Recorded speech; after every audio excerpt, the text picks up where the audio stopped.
The views and opinions reflected in any of the stories narrated are solely those of the story contributor and are not necessarily that of the Nightmare Society. This podcast features adult content, so listener discretion is highly advised. And if you or anyone you know is struggling, help is available. Please see the resources in the show notes.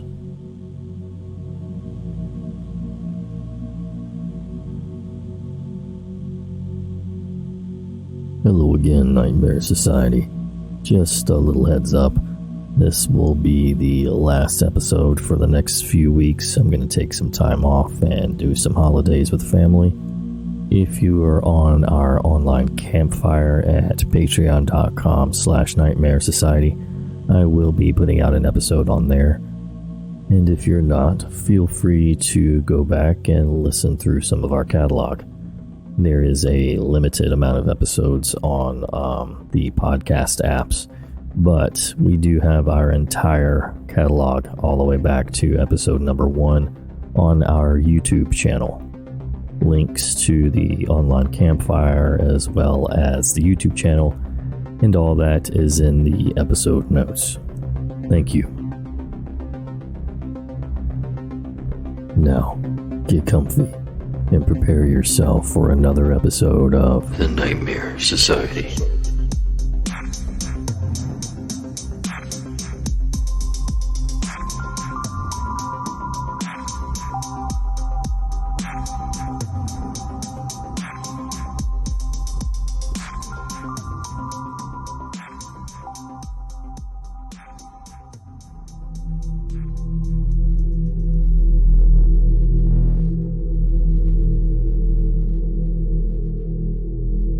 This happened when I was around 13 or 14.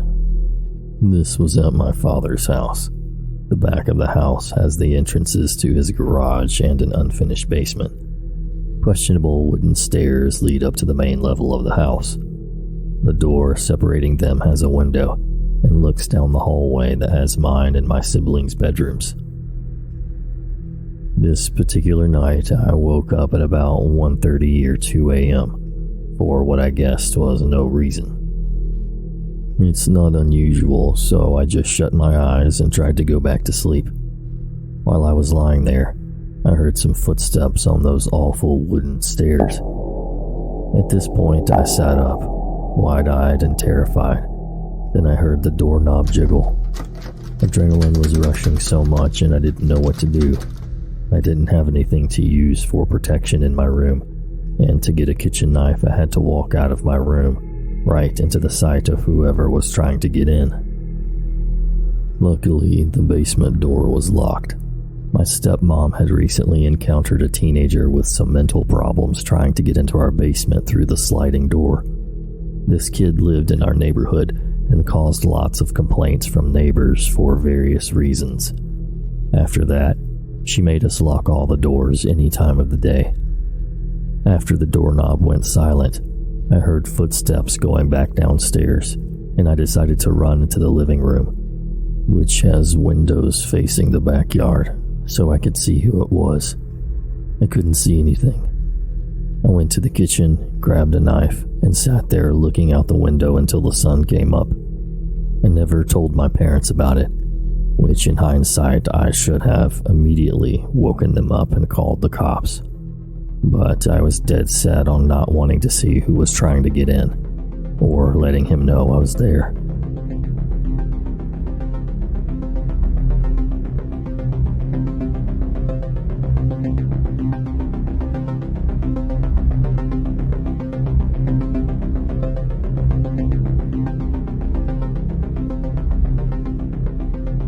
This story was told to me many times from my grandmother. It took place when she was around 5 or 6 years old. She lived in a very, very small town, so it was safe to let your kids run around town all day, and there was very little crime. On one afternoon, my grandmother had decided to grab a nickel and walk to the movie theater. As she approached, a man about 6 feet tall stood at the entrance. He was around 18 or 19 years old at the time. He approached my grandmother and explained to her that her father My great-grandfather had been in a horrible accident, and she needed to come with him right away. Her, being the naive child she was, she followed him. He took her to a heavily wooded area where an old barn was situated. He coaxed her inside, saying, "Your dad is laying right over there." He was trying to get her to go deeper into the barn. She said that a feeling of dread washed over her entire body. She turned and looked up at this teenager and saw his intentions in his eyes. She said she had run faster than she ever had in her entire life up to this day. She ran straight to her house to find her dad sitting there at the kitchen table. My grandmother explained to her father what happened. He tried to calm her down to the best of his ability. Now, my great-grandfather was a principal of a small school where this boy had attended. He had called him into his office and had his mother come in as well. He explained to them that if he even thought about laying a hand on one of his daughters again, he would ruin the boy's life. The mother took this very seriously and moved out of town. My grandma never saw him again. 15 or so years later, after my great-grandfather had passed away, she found a newspaper article. In it was a story of a young boy abducting a 5-year-old girl, sexually assaulting her, murdering her, and throwing her body in the river. Of course, the boy that had done that was in fact the boy that tried to abduct my grandmother that day. Proof that you should really trust your instincts.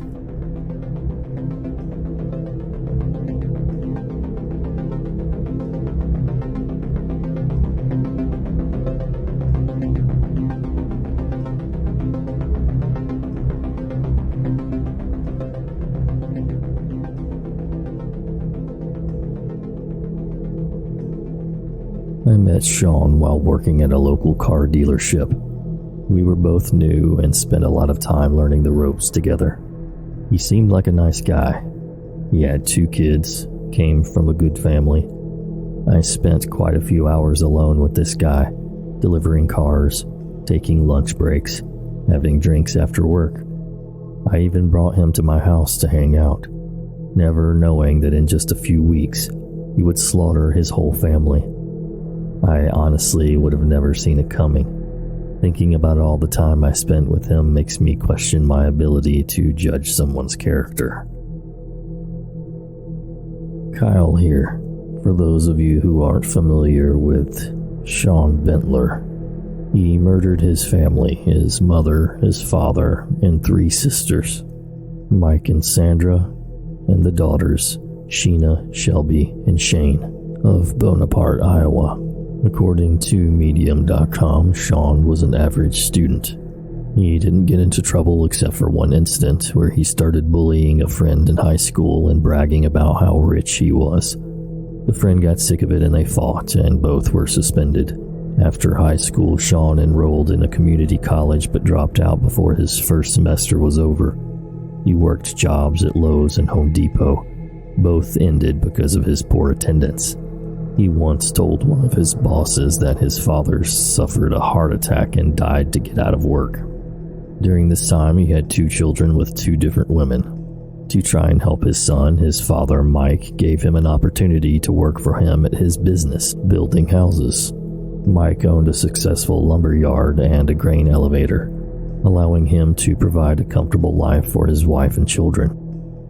When that ended, he started selling cars. Sean acted like he had a lot of money, but seemed to never be able to pay his rent, and he relied heavily on Mike and Sandra, while also stealing from them. His parents often brought him food, unable to fully cut him from their support, but they were getting sick of his laziness, and Sean knew that. He even told the mother of one of his children that he was on the brink of receiving a lot of money from his mom and dad. Then all of his problems would go away. Early on the morning of October 14th, 2006, Sean took his roommate's car and drove an hour and 20 minutes to his parents' house. He entered the home, grabbed a rifle, and quietly walked to the basement. First, he shot and killed the elder of the sisters, Sheena. As he went back upstairs to where the rest of the family slept, his mother woke up. Sean shot her, but she was still alive and able to wake up her husband. Sean and his dad fought over the gun. Sean gained control and hit his father over the head with the butt of the rifle and then killed him. Sandra tried fleeing, screaming for the girls to call 911. He goes on to kill his 2 remaining sisters, both while they were on the phone with 911. I will link the Medium article in the show notes. There's a lot more details in this, and it's an interesting read, and a very sad one at that.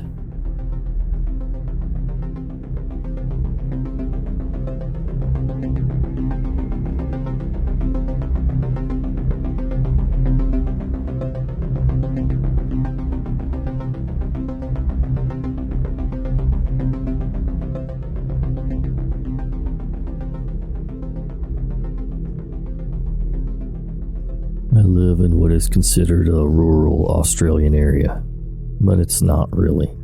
Most of my neighbors only live a few hundred meters away, and their houses are easily in sight, but not within hearing range. My street is one of the few within my town with houses so far away. The rest of the streets are what you would consider typical suburban streets with houses normal distances apart. This happened when I was 14. And to this day it still haunts me, as it was never resolved. I was walking my best friend Lane home, and we were pretty exhausted, as we had been prepping our horses for a show the next day. Lane's street is one of the normal streets within my town, yet the beginning of it is bordered by a pretty steep hill, with Australian bush and the other thick, scrubby ditch full of bush. Not necessarily intimidating, but definitely not the funnest part of the street to walk at dark as a skinny little 14-year-old girl. We had just passed this part of the street and the houses were on either side of us when an old red sedan pulled up. A little bit disconcerting, but nothing out of the usual, as a lot of cars did park on the street. However, as we walked a little bit further up the street, perhaps 60 meters or so, Lane said, "That man in the red car is just standing there, drinking a Coke." Alarm bells began to ring in my head, and I figured I should turn around and go home, so I wouldn't have to walk through the scary part of the street at dusk with creepy Coca-Cola man standing there. I turned around and walked past the man on the other side of the street, figuring I was near houses and could easily run into one if trouble arose. None did. Yet, once I cleared that part of Lane's street, I was on my own road. I had a primary school on my right-hand side, closed for the night, with no one there, and houses on my left, yet those homes were still quite far from me. At this point, it's getting pretty dark, and I'm walking quite fast, as I knew something was up. I didn't run. I thought in my head it would trigger the creeper to act. It was at this point that I turned around and looked back towards the creepy part of Lane's street. The red car was slowly inching around, following me. I was still about 500 meters from an entrance to my property, which is just a little gap in the fence for maybe just one person to squeeze through. At this point, I pretty much noped the F out of there and bolted. The car speeds up. I run another 2 kilometers down my property to my house and watch this man drive about halfway down my driveway. No one is in my house, and I frantically try to find my parents. I run around the back of the property to find my dad on the ride-on and flag him down to tell him I got followed home. He drives out to the front to see the man pulling out of our driveway, and he gets in his car as quickly as he can to follow him and get his license plate. Unfortunately, my dad couldn't catch him, as my street is a junction to 3 more, and all of those have many more streets you can turn down and get out of this area.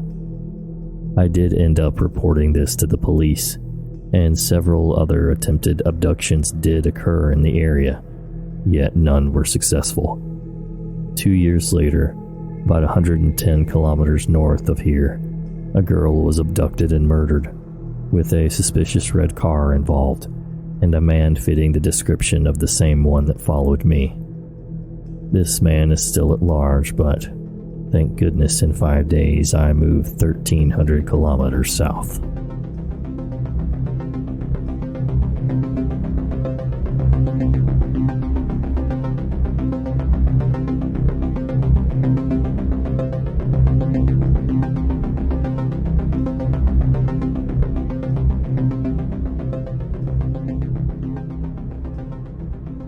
Certain details have been changed to provide anonymity to me and other people related to the story. This happened nearly 4 years ago, so my memory isn't the greatest. In 2014, I moved to Ohio from California after my mom had retired from being in the Army. In middle school, I ended up transferring schools in the middle of the second semester, March of 2015. The new school was in a crappy small town because we moved and the school I was attending beforehand was about 20 minutes away and my mom didn't want to have to drive me. The school in the small town was within walking distance of my house, so I didn't mind all that much except for I was no longer in school with my best friends, and being shy and antisocial at that age, I didn't manage to make any new friends in the new school. So I was the sort of new kid. My grandparents lived in this crappy small town, and when my mom would deploy, I would live with them, because my dad left when I was an infant. A lot of these people in this town I had known from kindergarten to second grade. Let it be known that at the time I was a full-blown Tumblr-esque flower crown Dan and Phil and 21 Pilots faux emo kid. I don't even know what to call this, to be honest, other than cringy. At the time I was very freshly 14 and my fashion choices were rather questionable. I had dyed bright red fringy emo hair, wore baggy hoodies and skinny jeans, and wore distressed American flag high-top Converses. In my pre-algebra class, there was this kid named Connor who had a crush on me. Connor was average height for a boy in the 8th grade, but to me he was short because I've always been tall. He had straw-like brown hair and he was slim. He asked me out many a time in class and I rejected him because I had been dating a 15-year-old guy from Texas. Despite that, though, he didn't make me feel weirded out. The class was pretty tiny, so everyone knew everyone. Someone important to this story is Ella Davis. For some reason, no one called her Ella. It was always Ella Davis. Ella Davis was a shorter, beautiful girl with a long brunette ponytail and a smile decorated with shiny braces.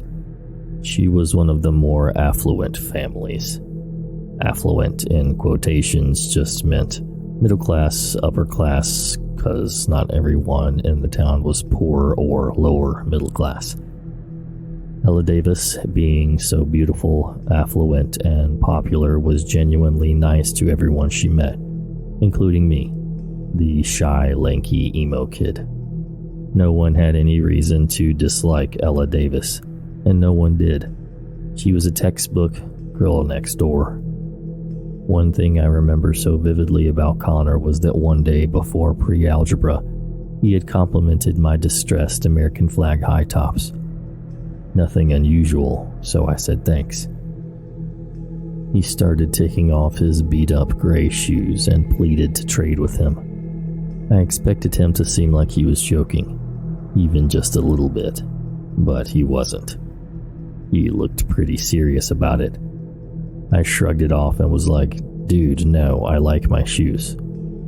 From there, nothing really happened. A month or two goes by and suddenly Connor and 3 other boys stopped showing up to school, and whispers around the school spread like a wildfire. And of course, considering I legitimately had no friends, I was the last to know. I remember I was in my last class of the day when a girl named Carmen had told me that during a sleepover, Connor and 3 other guys I had known from school had planned to kidnap and kill Ella Davis. They also decided that they would kill Ella Davis's parents too, if they got in the way of everything. It was a concise plan, and they even managed to steal guns from their families. It should be noted that of these boys, they were around normal height for all their ages. All except one, named Sean. Sean was shorter and plumper than the other 3, and at the sleepover, he was sexually assaulted by one of the other 2 guys, not Connor. He was given the role of lookout one night. They ended up going over to Ella Davis's house after stealing guns from their families, but were spooked away by the family dog. Sean ended up caving in and going to the authorities. Despite his role in conspiring to kidnap and murder Ella Davis with the other two guys, and Connor, as far as I know, he wasn't charged and he returned to school. Connor was charged as a juvenile while the other two were charged as adults for what happened, as well as the assault on Sean. When I found all of this out, all I could have thought about was the fact that it could have been me instead of Ella Davis, considering Connor had that big crush on me and wanted my shoes. The scenario kept replaying in my head for the rest of the day. How did this dude from my class who wanted my cringy emo shoes turn out to be like this? Thank you so much for listening. Hope you all have a happy holiday. And until next time. Sweet dreams.